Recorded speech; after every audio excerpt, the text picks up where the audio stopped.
todos. Não sei viver sem teu abrigo, não sei viver sem te buscar.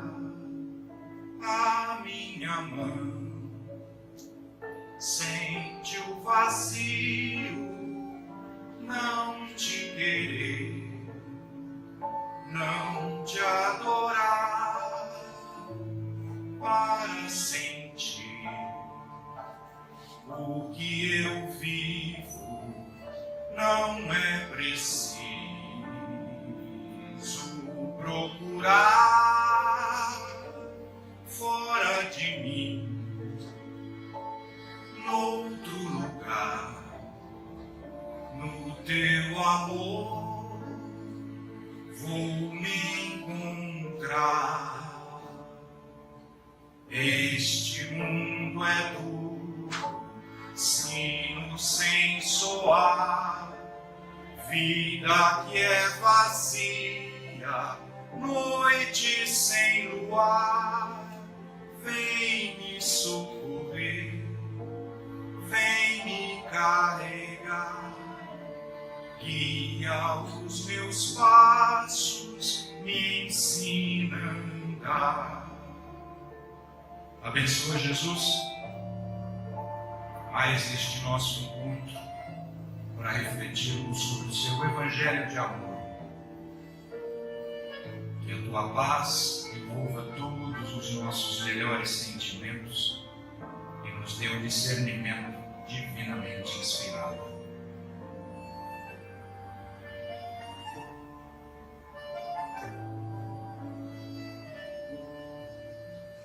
Com tua mão me conduzindo, posso seguir sem vacilar. Leva, Senhor,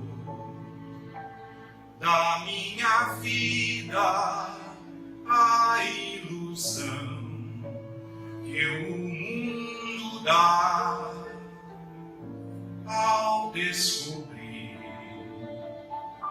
teus olhos mansos a me prender, me iluminar. Sinto viver o despertar, o sol da vida, o clarear. Já não temo escuro, o mundo a gritar. Sei que és meu refúgio, posso descansar. Eu entrego a ti todo o meu penar. Faço dos teus passos meu caminhar. Faço dos teus passos meu caminhar. Faço dos teus passos meu caminhar.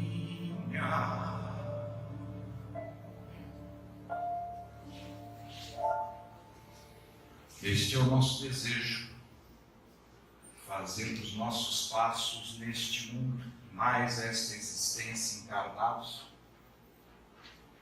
os passos de Jesus, tentarmos seguir os passos de Jesus. Se nós estudamos já a doutrina espírita, nós sabemos que Jesus é o caminho para a verdade, para a vida. E ninguém retorna ao Pai se não for por meio de seguirmos o seu exemplo. É isso que a gente está tentando fazer. Muito obrigado pelo convite. Ao irmão Benevides, que vai dar umas palavrinhas para nós.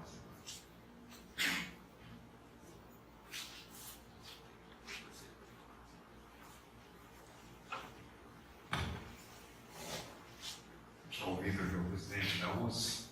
Então, esse é o nosso trabalho. Muito bem, boa noite a todos.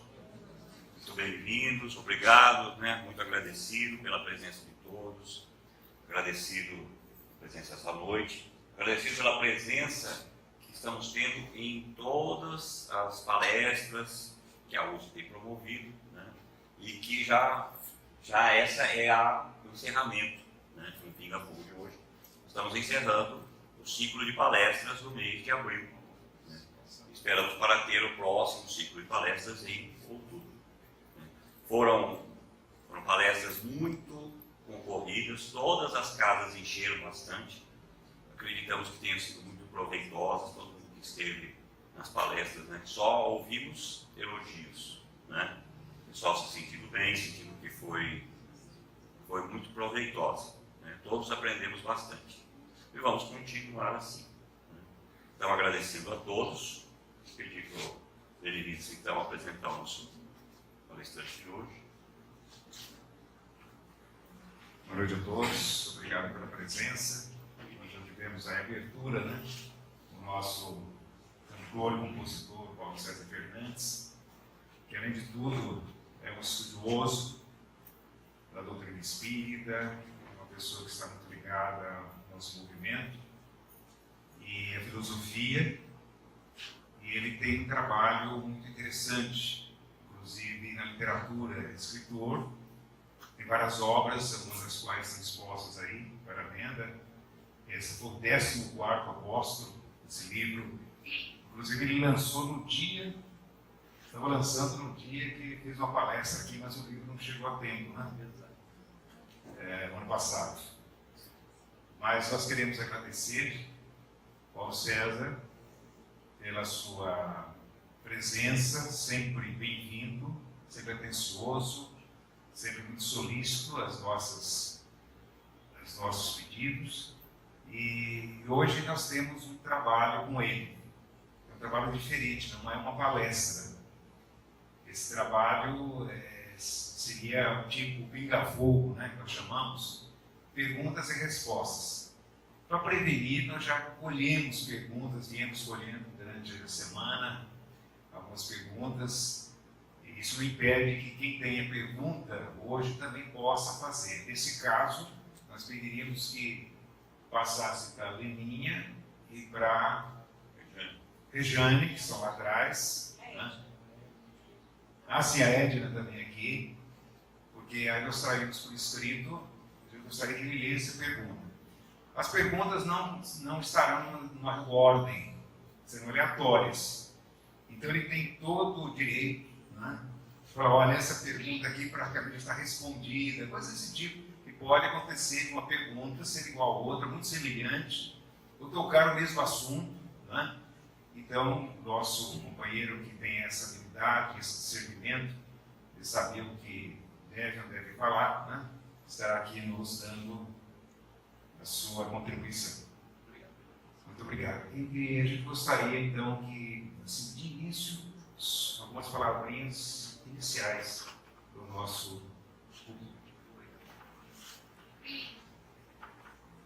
Eu gostaria de agradecer mais uma vez ao convite da USP, representado pelo nosso irmão Vitor, e a presença de todos vocês. As perguntas são muito bem-vindas.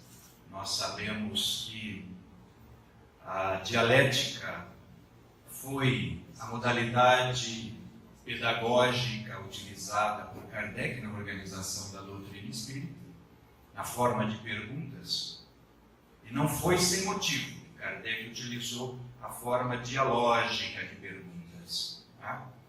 Se alguém tiver alguma dúvida, abra o Evangelho segundo o Espiritismo. Na introdução, Kardec faz uma análise da filosofia de Sócrates e de Platão. E a gente sabe que foi Sócrates quem inaugurou a maêutica. A maêutica é uma metodologia de ensino através de perguntas. Maeuta era a mãe do Sócrates, que em grego significa parteira. Por isso que ele dizia: eu não faço nada mais do que parturiar as ideias. Assim como minha mãe não dá à luz pela gestante, ela auxilia a gestante a dar à luz o seu filho, assim faz uma Euda, filósofo. Eu simplesmente, através de perguntas, vou auxiliar o meu interlocutor a extrair dele o conhecimento que ele já tem. Não é novidade para nós que Platão e Sócrates eram divulgadores da filosofia da reencarnação, que eles chamavam naquela época pré-existência e transmigração das almas, o que Kardec chamou de reencarnação. Então, essa forma de perguntas foi utilizada por Kardec. A gente pode ver o Livro dos Espíritos com 1019 perguntas. Então, perguntas são sempre muito bem-vindas. Eu agradeço a confiança a mim depositada para esse nosso bate-papo aqui. Como as perguntas já estão formuladas de início, posso ir tirando?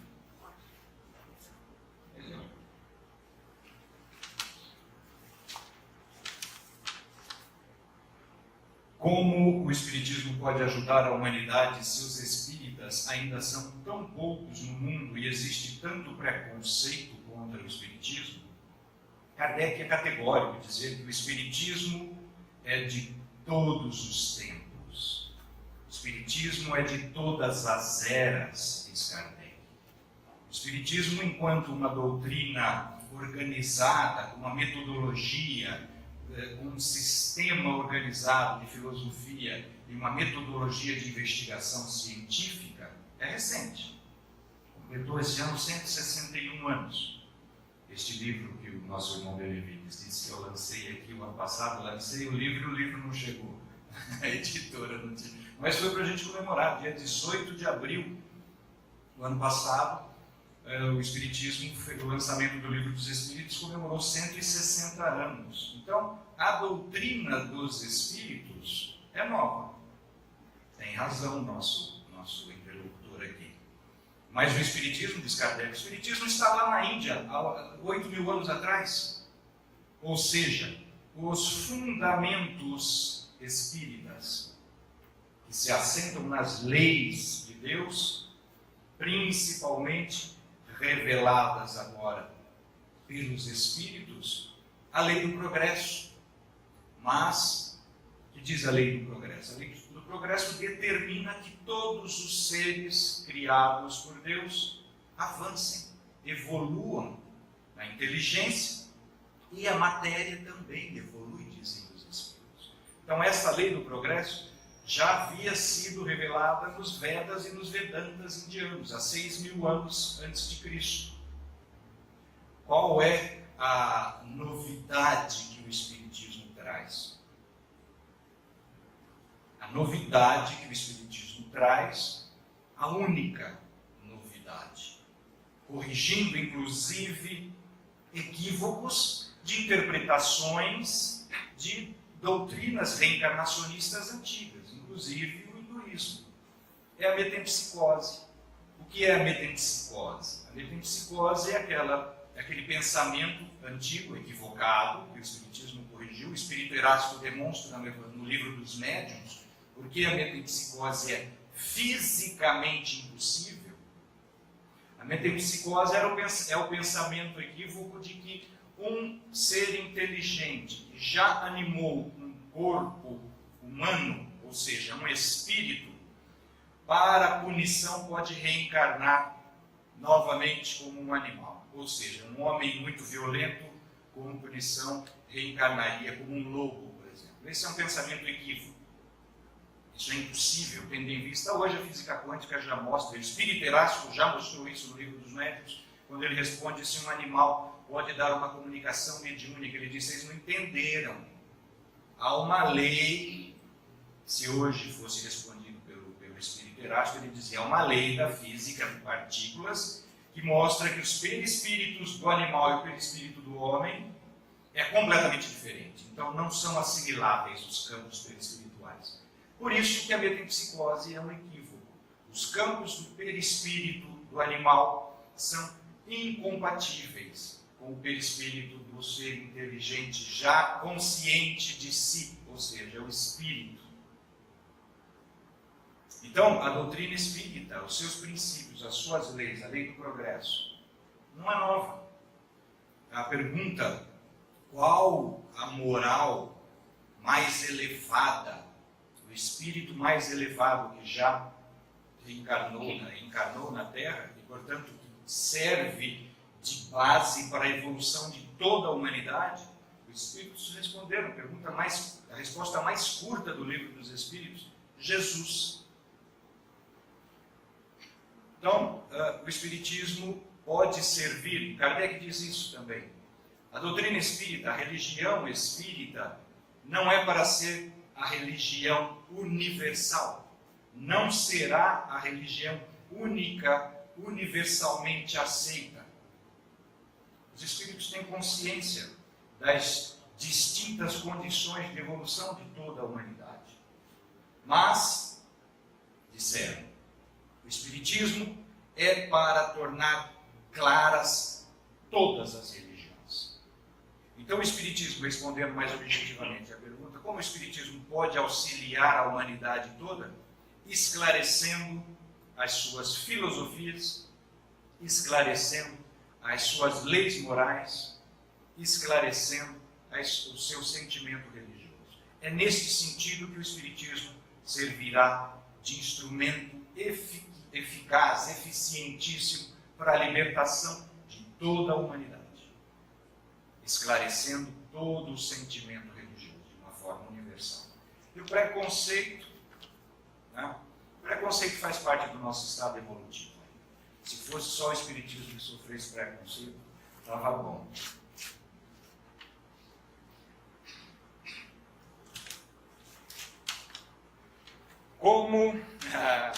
Maravilhosa. Como uma pessoa pode ter certeza de que ela já viveu antes, noutra vida, e que depois da morte vai continuar a viver e reencarnar em outro corpo? O Sócrates, no diálogo do Platão, recolhido por Platão, chamado Fédon, ou da alma, disse aqui que Sócrates, a filosofia de Sócrates, Platão, que veio logo depois da filosofia de Pitágoras, de Heráclito de Efésios. Pitágoras, a escola pitagórica, a filosofia de Heráclito de Efésios, que são filósofos pré-socráticos, ou seja, do século VI a.C., Sócrates é Platão do século IV a.C. Então, Pitágoras e Heráclito de Efésios já eram filósofos cuja filosofia era pautada sobre a metempsicose dos indianos, ou seja, a filosofia da reencarnação. No diálogo de Platão intitulado Fédon, o Sócrates demonstra lógica e matematicamente, no campo da geometria, que um escravo deste interlocutor, num diálogo chamado Fédon, porque o interlocutor do Sócrates se chamava Fédon. E nesse diálogo se chama Fédon ou da alma. O Sócrates demonstra que um escravo do Fédon, que era nobre, rico, tinha, portanto, escravos, um escravo que o Fédon garantiu que nunca tinha ido para a escola, que nunca tinha sido alfabetizado, que nunca tinha tido lições, foi criado na casa dele. Naquela época, filho de escravo era escravo, nascia nas terras e era criado ali. O Fédon garantiu. Sócrates perguntou: ele foi para a escola? Não, nunca foi para a escola. Alguém ensinou ele nas suas terras, na sua casa? Não, ninguém ensinou nada para ele.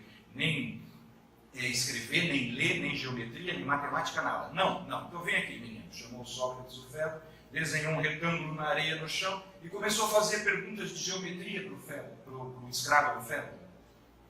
E o escravo foi respondendo: se eu somar este lado menor com este lado maior, dividir, traçar uma reta, e o escravo foi sendo maeuticamente induzido pelo Sócrates, foi dando respostas de geometria, da área do retângulo, da metade da área do retângulo dividido, portanto da área de um triângulo. E o Sócrates virou para o Fédon e falou assim: foi você que ensinou isso para ele? O Fédon falou: de jeito nenhum. Então, a alma traz consigo acervos mnemônicos, ou seja, acervos de memórias de outras encarnações. Como eu posso ter certeza disso? É muito importante, talvez o nosso irmão, nossa irmã, não tenha pensado nisso, mas ninguém pode te convencer disso, a não ser você mesmo. A pergunta 916 do Livro dos Espíritos todo mundo já sabe, né? Qual a receita prática mais eficaz para se melhorar nesta vida e resistir à influência do mal? E a resposta, Santo Agostinho fala, olha, o velho filósofo lá já ficava falando, conhece-te a ti mesmo. Estava se referindo a Sócrates, que divulgava a inscrição do portal de Delfos, o templo de Apolo. Conhece-te a ti mesmo. Esta é a chave. Todos os dias, ao se recolher, faça as suas preces com sentimento, porque aí com sentimento verdadeiro vai trazer o seu espírito protetor do seu lado. E onde tem um espírito protetor, que é um espírito necessariamente mais avançado que nós, não tem um espírito sofredor. Correto? Portanto, nós vamos estar a sós conosco mesmos e com o nosso espírito protetor. E investiga os teus sentimentos. Vai na tua memória profunda.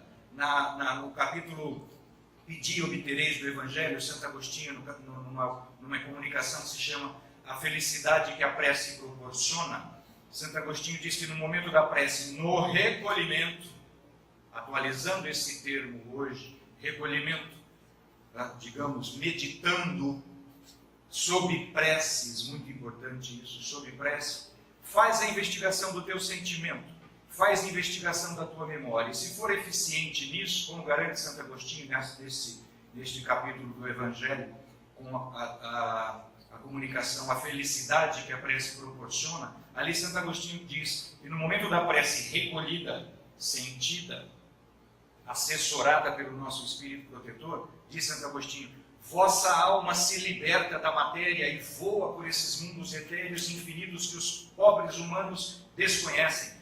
Para vós já não há mais mistérios, todos se vos desvendam.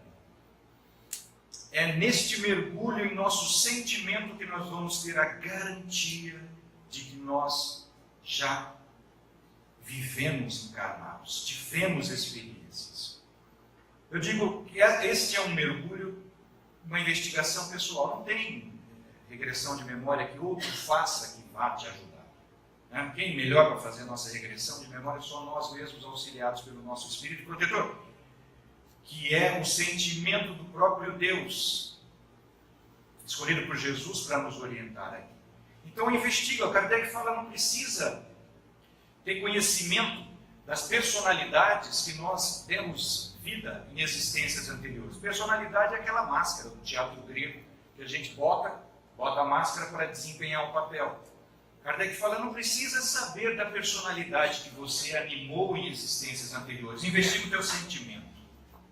Investiga o teu caráter, que você vai ter certeza, não de quem, a persona, RG, mas o que você já fez em existências anteriores. Quem tem mais de um filho, mesmo pai, mesma mãe, pequenininho, né? Se for gêmeos univitelinos, então melhor ainda. Investiga o caráter da sua criança, e aí você vai ver. Porque antes do projeto Genoma, abril de 2001, foi lançado o projeto Genoma. Antes do projeto Genoma, minha mãe podia virar para mim e falar assim, esse moleque é ruim desse jeito, que meu pai era ruim desse jeito, puxou meu pai. Hoje, depois do projeto Genoma, não dá mais para a gente falar isso. Porque foi demonstrado que personalidade, caráter, não se transmite geneticamente. Então dá para a gente ter certeza de que viveu. Já dá. Investiga o teu caráter. Caráter são aqueles traços de personalidade marcantes, indeléveis, profundos, que não se muda em uma encarnação.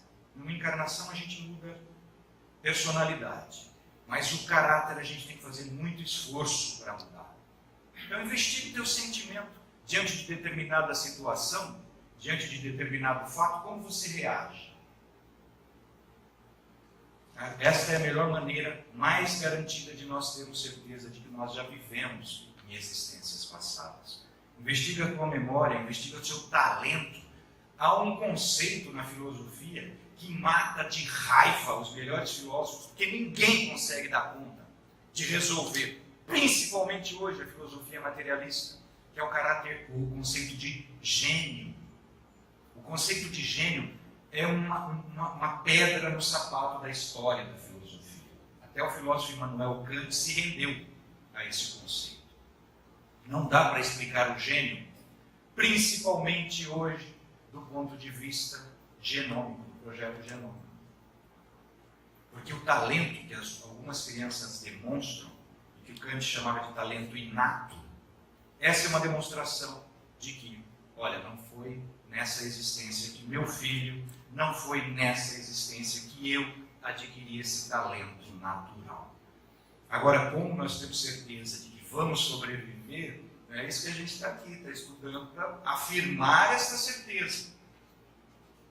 O apóstolo Paulo, na sua carta aos Hebreus, já que nós estamos na casa, no caminho de Damasco, o apóstolo Paulo, na carta aos Hebreus, diz o seguinte: a fé é o modo de realizar hoje o que nós esperamos no futuro.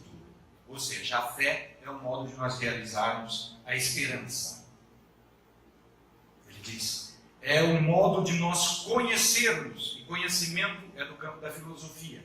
Paulo era um filósofo refinadíssimo, formado no templo de Jerusalém, mas que foi na praça de Atenas debater, defender a existência do Deus único e a moral do Cristo ante os filósofos estoicos e epicuristas. Paulo diz, portanto, a fé é o modo de nós conhecermos realidades que nós apenas sonhamos que existem. Qual é a realidade que todos nós aqui sonhamos que existe, mas que a gente, no estado de vigília, não conhece? Porque os nossos sentidos físicos bloqueiam o acesso a esse conhecimento. É a vida futura. A vida do espírito, que sobrevive à desintegração, à recomposição da vida orgânica. Então, é através da fé. Mas tem outra forma de nós conhecermos essa realidade? Tem.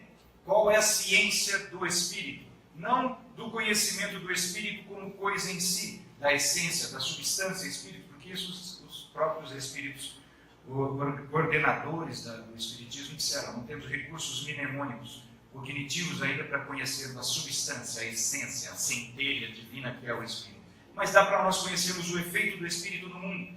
E aí Kardec organizou a ciência para nós conhecermos o efeito do espírito no mundo, tanto no nosso mundo de sentimentos, quanto no mundo físico, nas manifestações físicas e nas manifestações inteligentes.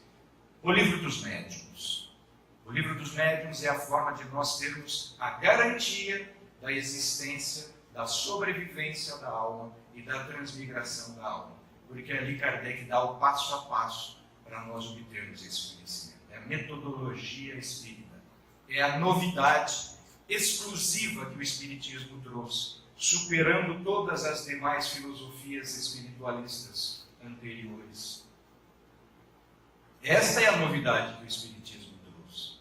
Mostrou a metodologia científica como conhecer o efeito do Espírito em nosso ânimo, portanto no sentido interno, assim como nas nossas relações. A partir da pergunta 459, esta é a novidade do Espiritismo, que nenhuma outra doutrina ou religião tem. A influência do mundo espiritual no mundo dos nossos sentimentos, no mundo dos nossos pensamentos, no mundo das nossas palavras, no mundo das nossas ações. Nós vamos ficar aqui hoje para responder tudo até as 4 horas da manhã. Principalmente porque eu sou pior do que o... Lembra que o Tite falou para o Filipão? O que ele falou para o Filipão, Tite? Porque certas pessoas, quando morrem, vão para o umbral e outras ficam em casa mesmo, perturbando sua família. Onde é o umbral? Onde é o mundo espiritual? O grande equívoco nosso foi termos acreditado, e eu digo acreditado porque fomos nós mesmos que fizemos essa doutrina, quando frequentávamos as escolas teológicas da igreja, né, professor Benedito, que nós inventamos o céu e o inferno. O mundo espiritual é o nosso entorno, o mundo espiritual é o nosso redor. O umbral, céu e inferno não são nada mais do que estados sentimentais. Diga-me o que estás sentindo e eu vou te dizer quem está do teu lado e onde você vai estar, com quem você vai se reunir. O que disse Jesus? Onde está o teu tesouro? Ali está o seu coração. Espírito, né? A gente fala de casa mal assombrada. Espírito não gosta de tijolo, reboque dele. Espírito gosta de gente. Espírito é gente. Espírito fica onde está o teu sentimento, onde está o seu afeto ou onde está o seu desafeto. Essa é a novidade que o Espiritismo trouxe. Então o Espírito fica perturbando a família, porque a família perturba ele também. Às vezes a gente sente saudade, às vezes não, normalmente a gente sente saudade, isso é muito natural, a gente chora, quem perde um filho, meu Deus. É uma frase de uma música do Chico Buarque, saudade é arrumar o quarto de um filho que já morreu. É natural esse luto, é muito natural. Por isso que a gente está aqui, se convencendo de que ninguém morre. Que morre é o corpo. Mas o sentimento, que é o espírito por excelência, o espírito é o pensamento. O pensamento é gerado por sentimento. É o nosso sentimento que prende ou que liberta. Então o espírito vai para o umbral. Pode ir para o umbral. O umbral é nada mais do que uma descrição de um estado constituído pelo sentimento das pessoas que se reúnem ali. Né? A gente estava falando ali agora do Tite e do Filipão. Aqui, corintiano se reúne com corintiano, palmeirense não se reúne com palmeirense. Por que seria diferente depois que se encarna? Quem ama se reúne com quem ama. Quem sofre se reúne onde está sofrendo, porque sua dor é amenizada. Por que se geram as cracolândias da vida? Porque ali no meio da cracolândia ninguém julga ninguém. Ninguém é melhor do que ninguém ali, ninguém acusa ninguém ali, todo mundo é necessitado. Então eles se sentem bem ali. Se a gente julgasse menos, se a gente condenasse menos, né, os necessitados se encontrariam mais próximos de nós e a gente acabaria com o umbral, a gente acabaria com os infernos, a gente acabaria com tudo isso. Ora, né? Fica perturbando porque a gente não ora. Se a gente orasse, porque todo mundo tem um espírito protetor, não tem? O espírito protetor é superior a nós, não é? Disse Jesus que um cego não pode guiar outro, senão vão cair os dois no buraco. Desencarnado não tem seu espírito protetor? Por que ele não escuta o espírito protetor? Porque às vezes ele está precisando somente de uma prece nossa. Ele está num estado de sofrimento tamanho que ele não consegue ouvir o espírito protetor. Ele precisa de um encarnado sentindo com sinceridade, orando com honestidade e sentimento elevado por ele, para que ele seja tocado, o espírito protetor possa fazer a sua parte cuidando dele. Mas a gente ora muito pouco. Em uma palavra, qual o motivo da vida na Terra? Evoluir. Duas palavras. Três palavras. Evoluir para o amor. Não dá para falar em uma palavra. Tá. Qual é o motivo? Qual o motivo da vida na Terra? Amar. Almas gêmeas e almas amigas, companheiras existem. As que se unem, eles sempre se encontraram e também desencarnadas. Um único espírito pode ter mais de uma alma gêmea, amiga ou companheira. Kardec acabou com essa ideia, né? Esse mito de almas gêmeas. Qual que é o sentido de almas gêmeas? Como se fossem duas almas que se completam, tornando um ser completo. Não. Toda alma é completa. Todo espírito é perfeito nas suas possibilidades evolutivas, nas suas aptidões, nas suas potencialidades de evolução. O que existem, que a gente acabou de falar, existem corintianos no mundo espiritual, existem palmeirenses, são paulinos e todos os outros times do Brasil e do mundo. Ou seja, gente que sente num estado próprio. Então, o que se chama almas afins, almas gêmeas, são pessoas que já se conhecem de outras existências e que vêm com um compromisso de reciprocamente se auxiliar. Darem apoio umas às outras, mas não que necessariamente vão continuar juntas indefinivelmente no mundo espiritual? Não, de forma nenhuma. Uma passagem no livro Boa Nova, quando João, um dos 3 malas escolhidos por Jesus para orarem com ele no Horto das Oliveiras, onde ele foi preso, né? Jesus chamou os 3 mais preparados. Vem comigo que a boca vai esquentar para o meu lado, vem comigo, vamos orar. Ele está falando, tem que orar. Jesus deu exemplo, chamou os 3 mais preparados, falou, orem comigo. O que aconteceu? Eu vou me afastar um pouquinho ali, vou orar, eu vou me recolher.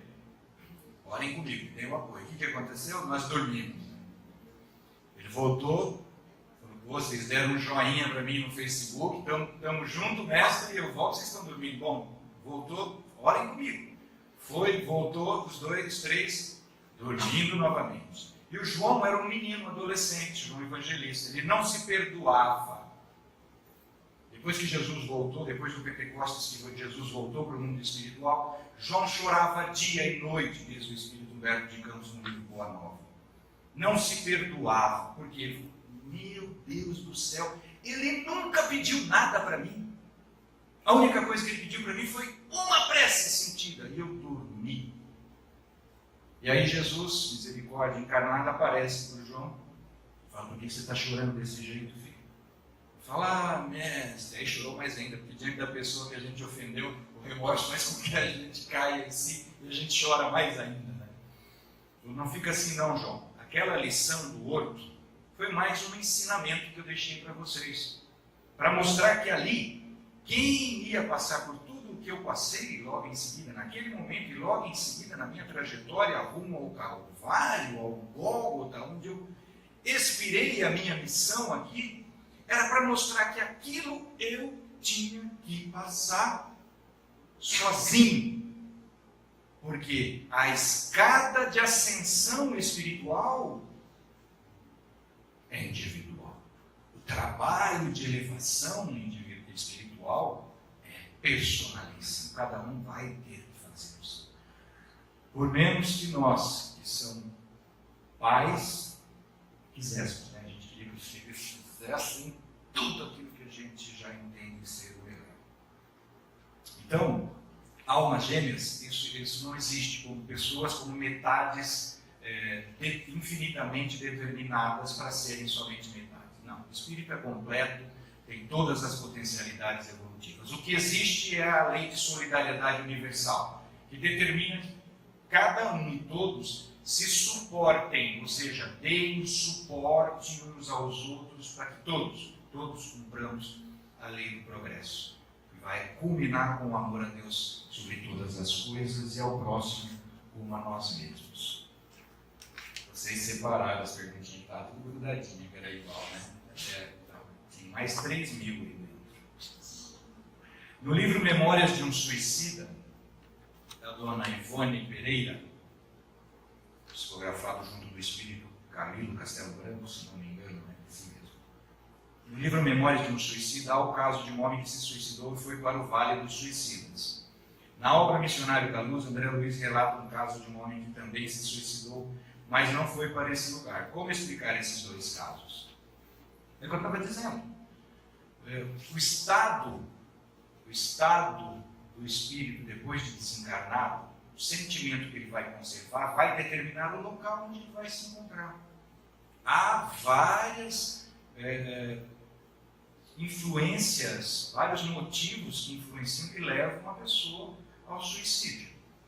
Então, cada caso tem que ser analisado de acordo com a própria circunstância do suicídio. Kardec diz, inclusive, que uma pessoa que se suicida, influenciada por um espírito obsessor, por exemplo, tem um desconto enorme. Os loucos, os em estado de droga, de embriaguez viciosa, que se suicidam, é como se fosse quase impulsionado para isso. Então, como está dizendo, é o sentimento que a gente vai levar logo depois que cessarem as funções cerebrais. Vamos, né? Daqui uns 200 anos, vamos combinar assim para nós, daqui 200 anos, quando cessarem as nossas funções sinápticas lá na UTI do hospital, declarar, olha, morte cerebral. Tá? Daqui dia 2218 para cada um de nós. Aquele momento é o momento determinante onde a gente vai se reunir. Porque é o sentimento que vai determinar nosso estado consciencial. Cada pergunta dá um livro de respostas. Então, perdoem a agilidade na coisa. Essa pergunta já está respondida. Quando desencarnamos, assim que saímos do corpo, todos passamos pelo umbral. Tem que falar, esse termo umbral, só para a gente ter uma ideia, significa portão, viu? Portão. Significa nada mais do que portão. Estava inscrito no umbral do templo de Delos, no portão de entrada do templo de Delos. Homem, conhece-te a ti mesmo e conhecerás os deuses e o universo. Mas tem uma pergunta aqui importante, logo em seguida. Os espíritos socorristas não vêm em nosso socorro? Se não vierem, estão demitidos a partir de agora. Se a minha avó, meu avô, meu espírito protetor não estiver no pé da minha cama daqui a 200 anos, quando eu desencarnar, eu não preciso deles agora. Porque o momento do desencarne é o momento mais marcante para o espírito. É o momento mais marcante. Eu me lembro de fatos ocorridos, segundo a minha mãe, que se assustou, quase caiu das pernas quando eu falei: mãe, o que aconteceu? Como é que foi mesmo aquele acidente que eu sofri assim? Ela falou: por que você lembra disso, menino? Você tinha 1 ano e 8 meses. Eu falei: não lembro direitinho, como se fosse hoje. Mas o momento do nascimento, que o espírito está num estado imutado, muito dificilmente a gente vai se lembrar. Pode se lembrar pouco depois, como eu me lembro de 1 ano e 8 meses. Mas eu me lembro de 6 desencarnes meus. É muito traumático para o espírito o momento do desencarne. Principalmente no espírito pinta brava que nem eu, foram 6 desencarnes de violentos. Né? Então, se o espírito socorrista não estiver esperando, eles vêm, claro que eles vêm. A solidariedade é lei de Deus. Kardec deixa claro isso aconteceu com o meu sogro. Quando a gente, com a graça de Deus, desencarna velhinho, né, que as funções orgânicas vão fenecendo pouco a pouco, a gente começa a ver a avó, começa a ver o avô, começa a ver os amigos, os filhos desencarnados antes da gente, que vêm esperar. Kardec faz uma pergunta para o espírito assim: o espírito gosta de estar encarnado? O espírito responde assim: pergunta para o bandido se ele gosta de estar na cadeia. A gente não vê os entes queridos esperando quando a gente sai da cadeia, na porta da cadeia. Tem que vir, se não vier, estão demitidos a partir de agora. Se não existe céu nem inferno para o espiritismo, para onde vão as pessoas quando morrem? Onde está o seu tesouro, ali está seu coração. Vão para onde está o seu afeto ou o seu desafeto. Tem um filme, se chama O Livro de Eli, com o ator Denzel Washington. Esse filme tem uma cena que é assim, marcante para mim. Eu adoro esse filme, porque o personagem é objeto da minha mais absoluta, mais ampla e restrita inveja. Ele conserva e dá a sua vida para preservar a última Bíblia que ficou depois do Apocalipse que o Donald Trump provocou no mundo. Mas ele mata todo mundo que tenta roubar o livro dele, a Bíblia dele. E ele corta a mão de um cara que ele falou: se puser a mão em mim, eu vou te cortar a mão. E o cara põe e corta a mão. E aí depois ele vai sacrificar o cara, porque o cara está lá, né? Bandido, um salteador de beira de estrada. E ele pega a espadona dele, o facãozão dele assim, e para não deixar a pessoa sofrendo, ele olha, põe a mão no pescoço do bandido assim, olha bem nos olhos dele e vai enfiando a faca na barriga para sacrifício. Vocês já imaginaram, nós, há 200 anos atrás, quando o duelo era uma ordem social? Quantos nós matamos assim? Mais um pouco ainda, Idade Média, cruzadas, né? Vamos lá atrás um pouco ainda. Quem morre violentamente olhando no olho de outra pessoa, onde que ele vai parar 2 minutinhos depois de desencarnar? Vocês imaginam? Vai para o umbral? Vai lá para longe? Onde estão os nossos afetos, ali nós estamos. Assim como os nossos desafetos. Quando o espírita atende a uma pessoa que está passando por grande sofrimento, como o caso de um suicídio de um ente querido, como ele deve fazer se essa pessoa que não é espírita ainda não é capaz de compreender conceitos espíritas como reencarnação, por exemplo? Essa é uma pergunta fundamental. Kardec disse que o principal dever do espiritismo, a principal função e objetivo do espiritismo é combater o materialismo filosófico, né? Não o dinheiro, não. Materialismo filosófico. O que diz o materialismo filosófico? Diz que tudo o que nós somos enquanto seres humanos começou na gestação e acaba na UTI, no hospital daqui a 200 anos, não se esqueça. Ou seja, tudo o que somos decorre da matéria, corpo, cérebro, sinapses cerebrais, impulsos eletroquímicos, neurotransmissores. Isso diz o materialismo. O Kardec diz, por que o Espiritismo tem como principal objetivo combater o materialismo? Porque o materialismo leva ao niilismo. Niilismo, ou seja, ao nada. É o nada antes da fecundação do óvulo e o nada depois das cessações das funções sinápticas. Ou seja, não existe eu antes da fecundação, não existirá depois da morte encefálica. Isso é o materialismo. Isso leva ao suicídio, diz Kardec. Por isso, a principal função do Espiritismo é combater o materialismo, para combatermos o suicídio. Nada mais oportuno, né, meus irmãos? Nada mais contemporâneo. Agora, como que a gente pode convencer uma pessoa? A primeira pergunta que foi feita, como que eu posso me convencer a respeito disso? Explica os conceitos espíritas, mostra a reencarnação, para minha surpresa, que não sou espírita de berço, a reencarnação não é uma criação do Espiritismo. Acabei de dizer aqui, os hinduístas, 6.000 anos antes de Cristo, o budismo, 600 anos antes de Cristo, a tradição Vaishnava de Krishna, 600 anos antes de Cristo, Sócrates, Platão, Pitágoras, Heráclito de Efésios, Aristóteles, 400 anos antes de Cristo, são todos reencarnacionistas. Não é invenção de Kardec a reencarnação. Agora, tem que estudar. Kardec diz que de 10 pessoas que frequentavam uma reunião de manifestação física, de materialização de espíritos, 9 saíram convencidas pela razão, pela lógica do livro dos Espíritos. Então, a primeira coisa é consolar essa pessoa. Porque Jesus diz, aquele que crê em mim não morrerá, mas terá a vida eterna. Então não precisa ser reencarnacionista para saber do seu filho, seu pai, sua mãe, seu irmão, seu esposo, seu companheiro não morreu. Basta ter fé. Fé, como diz São Paulo, nos antecipa essa realidade. Agora a pessoa, né, um pouco mais tecnicamente respondendo, se a pessoa suicida tiver condições, se o seu sentimento depois já for de arrependimento, tá? Normalmente porque o suicídio é um desespero total, é normalmente um estado de pré-loucura. Normalmente, depois que toma consciência, vai se aproximar da família para se comunicar.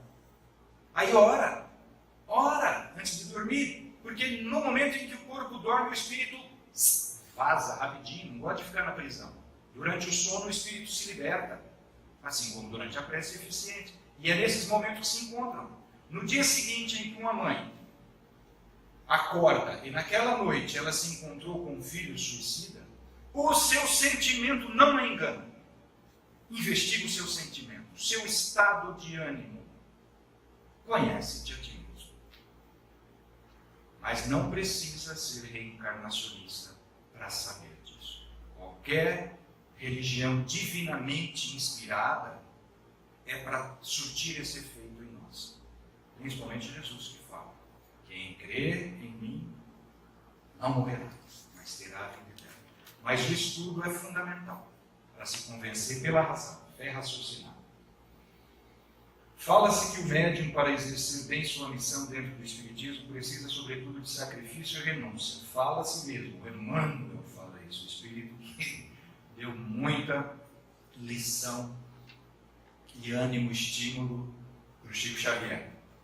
no seu ponto de vista, que renúncia e sacrifícios são esses? Vou falar pessoalmente, não conheci o Chico pessoalmente, mas vejo pelas suas obras, pelos depoimentos que ele deu. Mas eu pessoalmente, como médium, quais renúncias e sacrifícios? Primeiro, o mundo espiritual é a nossa volta. Dizem os espíritos que os espíritos pululam ao nosso lado. Quem já viu uma carniça cheia de bigato de mosca? Já viram? Aquilo que tem de monte de bigato ali é pulular. Isso que significa. Os espíritos se acotovelam ao nosso lado.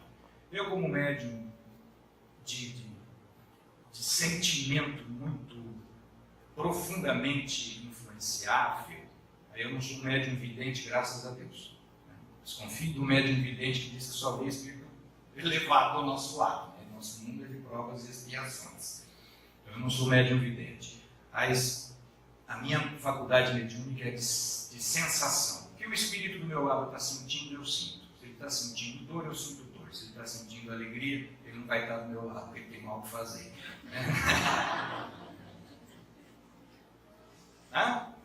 Se ele está sentindo o que é mais frequente, raiva e ódio, eu quero matar um. Então, o sacrifício que o médium e renúncia que o médium deve fazer, eu, por exemplo, advoguei 30 anos. No fórum só tem gente se amando, né? Imagina como eu passava. Eu não consegui mais advogar. Mudei de profissão. Inclusive porque fazendo palestras do Evangelho, a justiça no Brasil, a gente está vendo como é que está, né? Jesus fala, se te demandarem a túnica, dê também o manto. Não briga por isso, não. Nunca vi ninguém ser demandado em R$1.000 e oferecer 1.200. Renúncia às coisas do mundo. Durante 10 anos eu bebi. Quando fui advogar em São Paulo, happy hour, não pensa em encontrar um boteco mais. Depois que eu descobri médium, descobri que tomei remédio para a dor dos outros durante muito tempo. Renúncia a pensamentos deletérios, principalmente. Renúncia a sentimentos deletérios, perniciosos, prejudiciais. Não julgueis para não ser julgados. Não condeno, porque com a mesma medida com que medirdes, sereis medidos. Então, é renúncia à maior parte das coisas que o mundo te oferece. O mundo social, o mundo. Né? Um amigo muito querido perguntou para mim outro dia, falou, você tem alegria de viver? Porque eu sou sempre muito carrancudo, sempre muito sério, sempre muito chato. Minha esposa não está aqui para confirmar isso hoje, mas ela comprovaria com certeza. Falei, tenho. Se você perguntar se eu sou feliz, como eu tenho um conceito de felicidade, uma bem-aventurança que Jesus exaltou no Sermão do Monte, eu vou dizer para você, olha, eu não posso dizer que eu sou feliz sabendo que tem ainda gente que morre de fome nesse mundo. Não dá para ser feliz assim. Mas a alegria de viver eu tenho. Mas a renúncia do médium é renúncia de tempo de diversão que não leva a nada, de festas que não levam a nada, de pessoas que não te acrescentam senão para as coisas do mundo, e sobretudo do tempo para estudo. Porque o médium que não estuda já está trabalhando errado, está trabalhando mal, não está sendo um instrumento eficiente a serviço do trabalho dos espíritos. Então, é só renúncia e sacrifício mesmo, mas sob a perspectiva do mundo. Porque sob a perspectiva do serviço em benefício da construção, quando o médium é honesto, com a sua consciência evangélica cristã, sob a perspectiva do Espírito, é uma oportunidade grandiosíssima de colaboração com a mãe nada, o sofrimento alheio. E a gente não veio aqui senão fazer isso, né? Darmos suporte uns aos outros.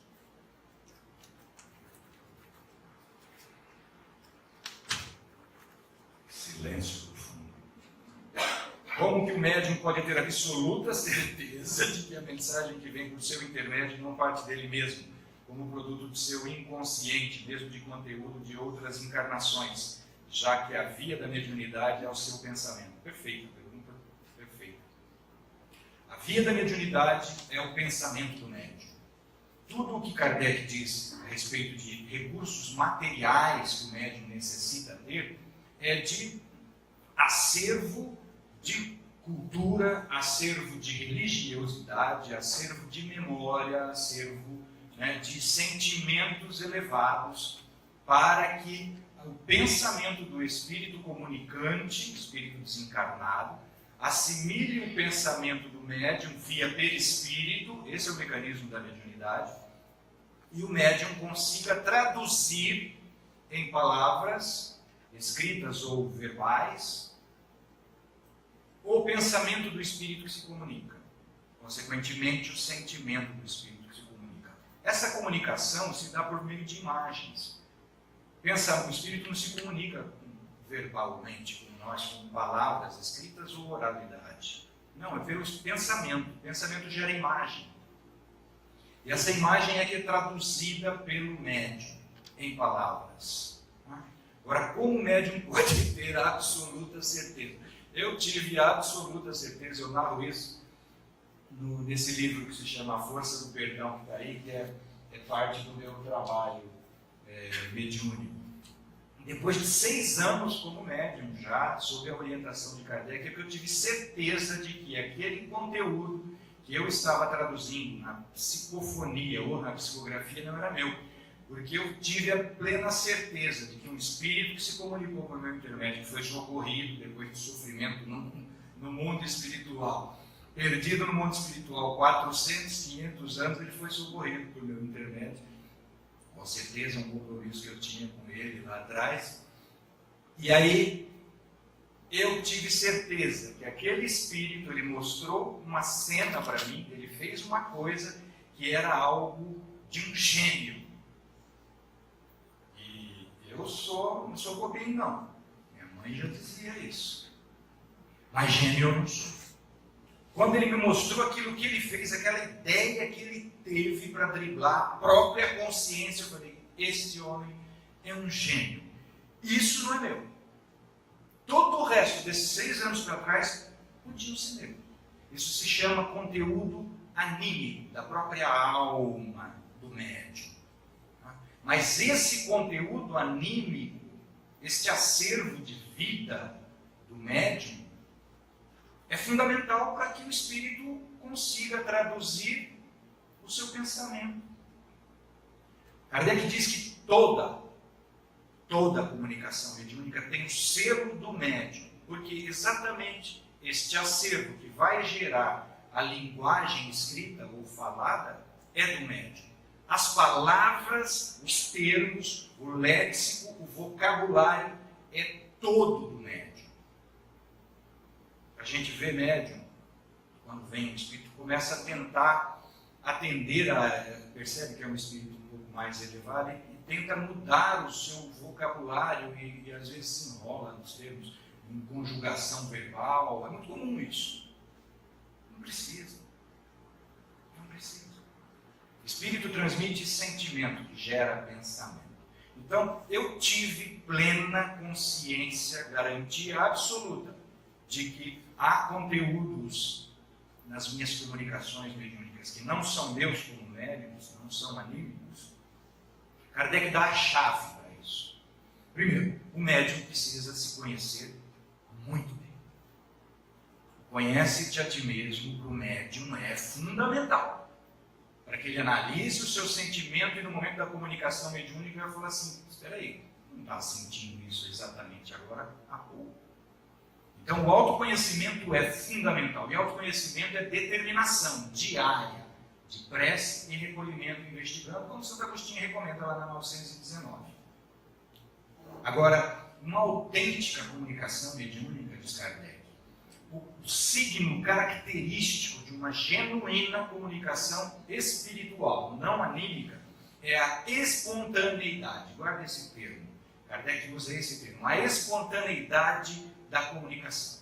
Isso se manifesta no sentimento, na ideia que o Espírito comunica, no rancor, na raiva ou num inaudito sentimento de bem-aventurança.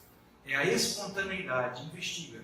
Eu não fui autossugestionado por um filme que eu vi, por uma notícia que eu li, por uma coisa que eu vi na televisão.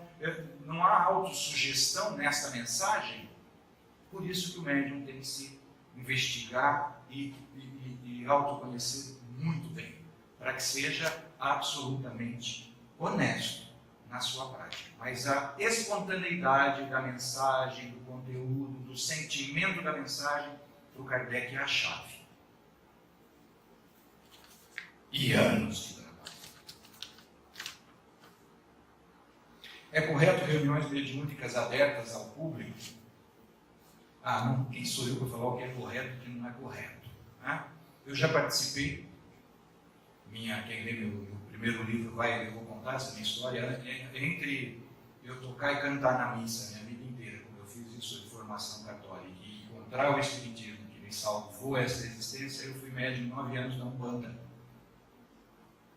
Já dei palestra em centro espírita, kardecista, genuíno, em São Paulo, com reuniões abertas.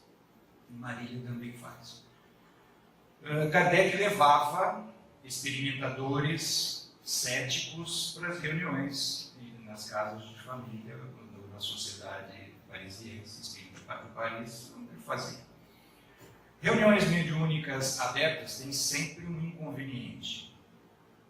Kardec diz que para reunião surtir um efeito bom, os sentimentos ali de todos os frequentadores têm que estar comungados.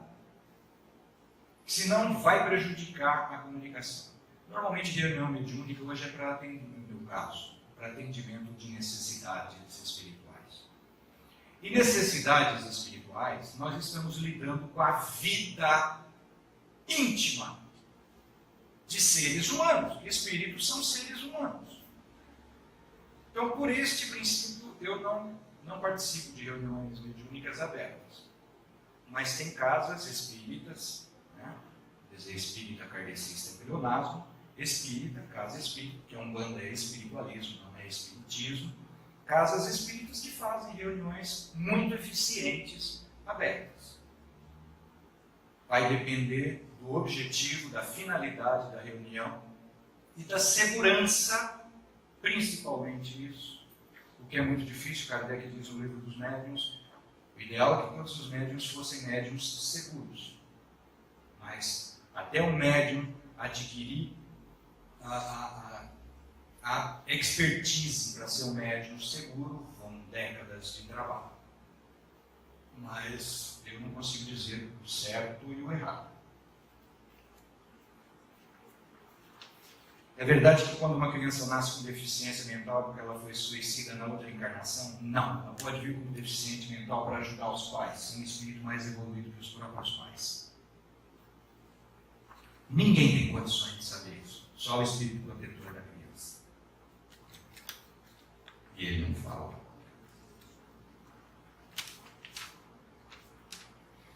Apesar do fenômeno mediúnico ter se manifestado em todos os tempos e em todos os povos, sendo o mesmo ponto de partida de todas as religiões, perfeita dedução.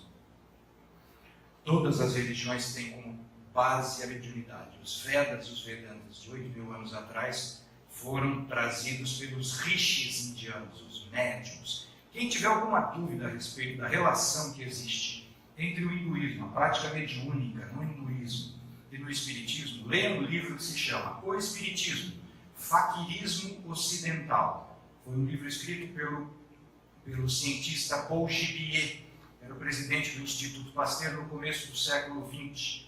Conheceu os fenômenos mediúnicos espíritas, dos médiuns de Paris, e conheceu os fenômenos mediúnicos realizados pelos médiuns indianos, que são os gurus, aqueles homens santos. E aí Paul Gibier fez a relação entre o trabalho daqueles médiuns indianos e o trabalho dos espíritas, dos médiuns orientados pelo espiritismo, e concluiu que é absolutamente o mesmo mecanismo, os mesmos princípios, as mesmas leis que regulam todos os fenômenos espíritas, qualquer que seja a denominação religiosa.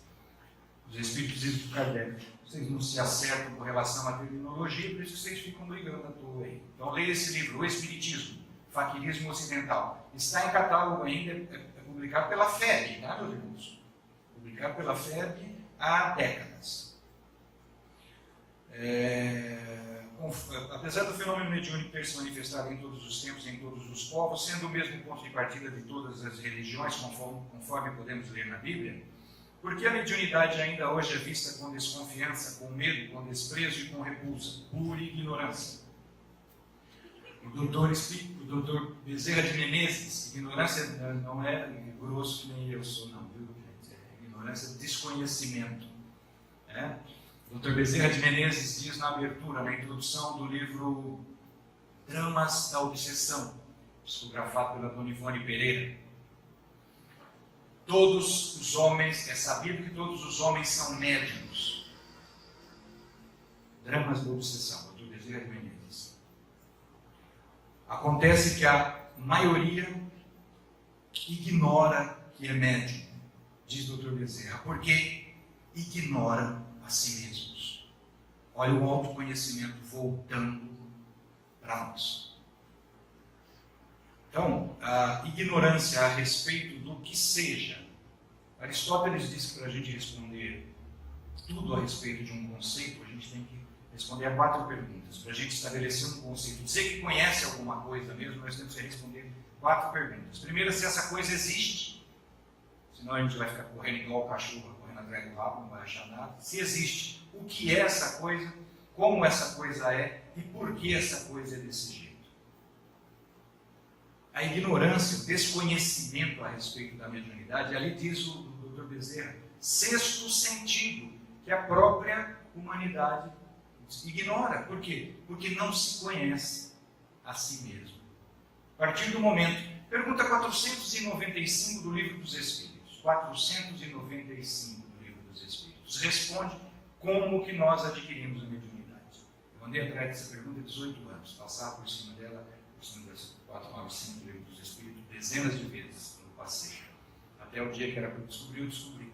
Sabe como que a gente desenvolve a mediunidade? Por que somos médiuns? Porque a gente desenvolve aqui estados transcendentes. Ali o Santo Agostinho diz, Santo Agostinho e São Luís dizem isso na 495.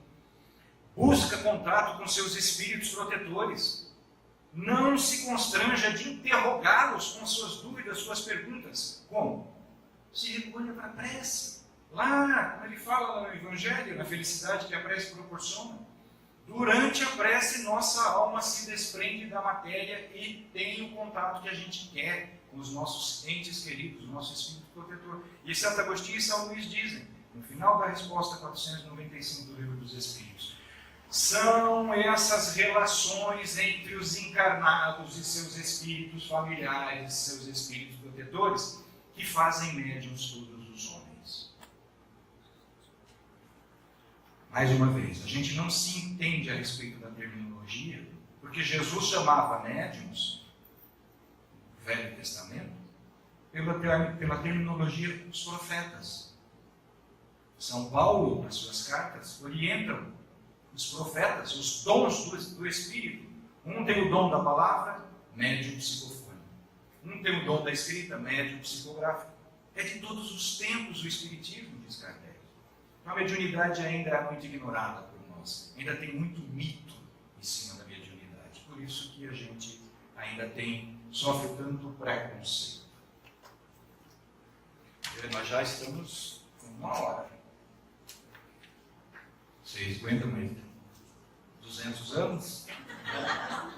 Mais 5 minutinhos, tá? As outras perguntas, depois vocês, quem ficou sem resposta, inclusive os nossos amigos, eu estou transmitindo ao vivo essa nossa aula, entrem na minha página no Facebook, Paulo Fernandes, e aí as perguntas que eu não respondi, façam que durante o restante dessa encarnação eu garanto que eu respondo.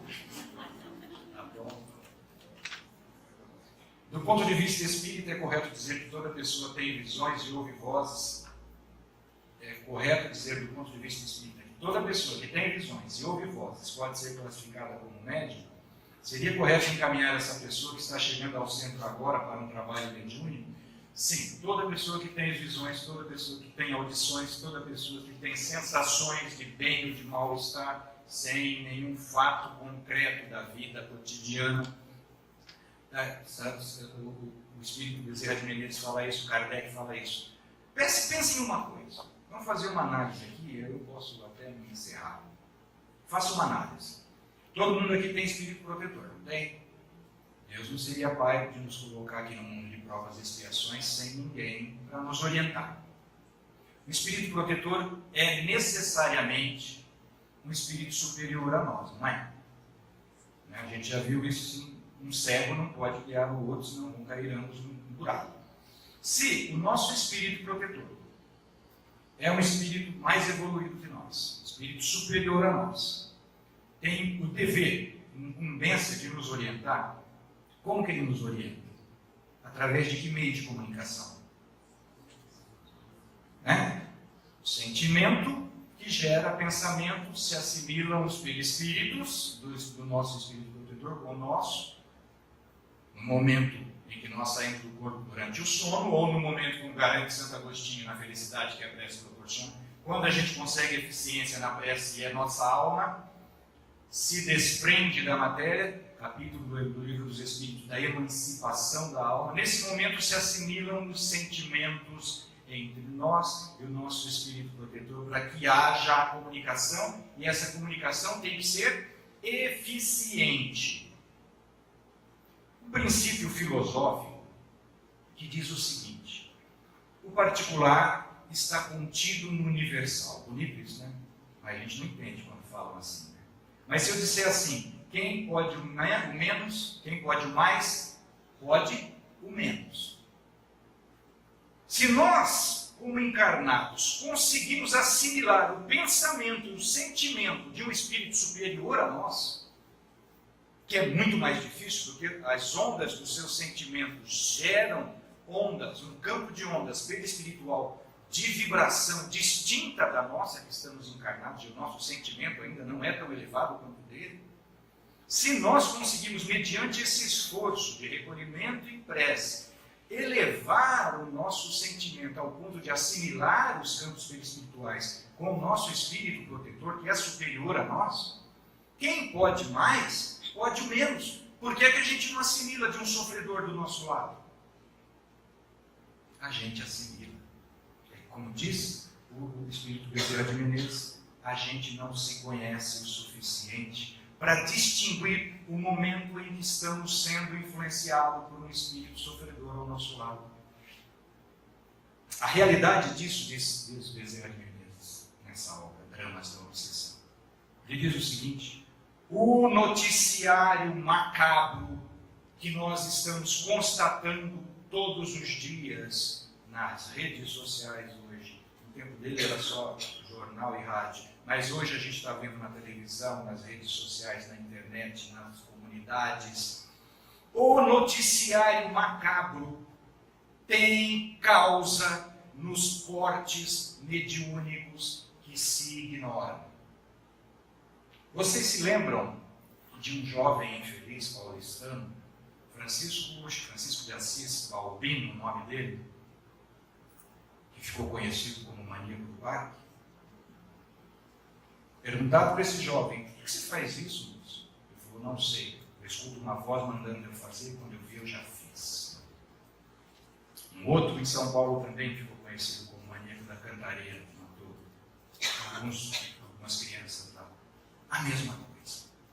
Aquele jovem de Goiânia que matou 39 pessoas. Teve uma entrevista com ele no outro dia. Ele falou: eu sentia um impulso para eu fazer o que eu tinha que fazer. É isso que o Dr. Bezerra já está alertando a gente há mais de 60 anos, quando essa obra foi psicografada. Para fim, pergunta 471 do Livro dos Espíritos, Kardec. Quando sentimos uma angústia indefinível e uma ansiedade incontrolável, sem que tenha uma causa pessoal, familiar, social, concreta, angústia indefinível e ansiedade incontrolável, qualquer diagnóstico de transtorno obsessivo compulsivo, de síndrome de pânico, de Depressão hoje tem esses dois estados: angústia indefinível e ansiedade incontrolável. Kardec pergunta: quando a gente sente isso, a gente deve atribuir a uma disfunção orgânica sem causa concreta, tá, meu Deus? Uma disfunção orgânica? Pergunta 471 do Livro dos Espíritos. E a resposta é categórica: não. Via de regra, é efeito do convívio com os espíritos ao seu redor. Esta é a excelência, a primazia do Espiritismo. A única novidade que os Espíritos trouxeram, com toda a metodologia cientificamente demonstrada, a influência do mundo espiritual no mundo dos nossos sentimentos, consequentemente no mundo dos nossos pensamentos, das nossas palavras, das nossas ações. E muito pouco a gente estuda isso hoje. Muito obrigado pela oportunidade. Garanto que responderei as perguntas que ficaram aqui na minha página no Facebook. Muito obrigado.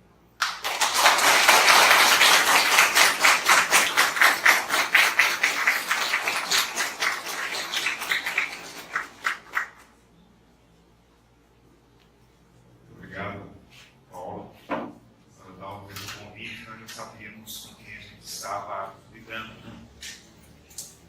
Seria interessante que a gente pudesse continuar, claro. Mas chegou ao termo, a pessoa está cansada, e o Paulo naturalmente vai dar conta do recado, né? Sem dúvida, se Deus quiser. Estamos aí convidados a... Vamos encarnar hoje, não. 200 anos também. Muito obrigado, Paulo César Fernandes, nosso companheiro, estudioso, curioso, sobretudo, né? Porque a curiosidade é fundamental para quem quer aprender. E esperamos contar novamente em outras oportunidades, claro. Né? Essa sua boa vontade, embora a gente fique um pouco constrangido, mas você vem com toda a sua bagagem aqui nos trazer esses ensinamentos e nos dar a oportunidade de refletir sobre aquilo que você afirma. Nós queremos agradecer a todos aqui presentes, agradecer o pessoal do Pércio, né, que está aqui, o pessoal do Pércio, representando o Valsul, a redondeza lá, Gaia, né, o pessoal dos grupos Pires e Garça, todos que vieram à casa, o objetivo justamente é de levar essa mensagem, né, que a doutrina também sustenta e procura nos envolver num clima de otimismo em relação à vida, ao mundo, a nós mesmos, para que estejamos aprendendo sempre, procurando pôr em prática aquilo que estamos aprendendo. E agradecido a Deus, sobretudo, a oportunidade de estarmos aqui, o esforço, a dedicação de todos que contribuíram para que nosso ciclo de palestras se realizasse tão bem como foi, né? Teremos outro no mês de outubro, se preparem, né? Estaremos novamente aqui. E Deus nos abençoe a todos. Cada um dos seus presentes, para aqueles que não puderam comparecer, em todos os lares que representaram, os nossos amigos espirituais, aqueles todos que concorreram e estão aqui também participando do nosso evento. Que Deus nos abençoe. E assim encerramos a sessão de hoje.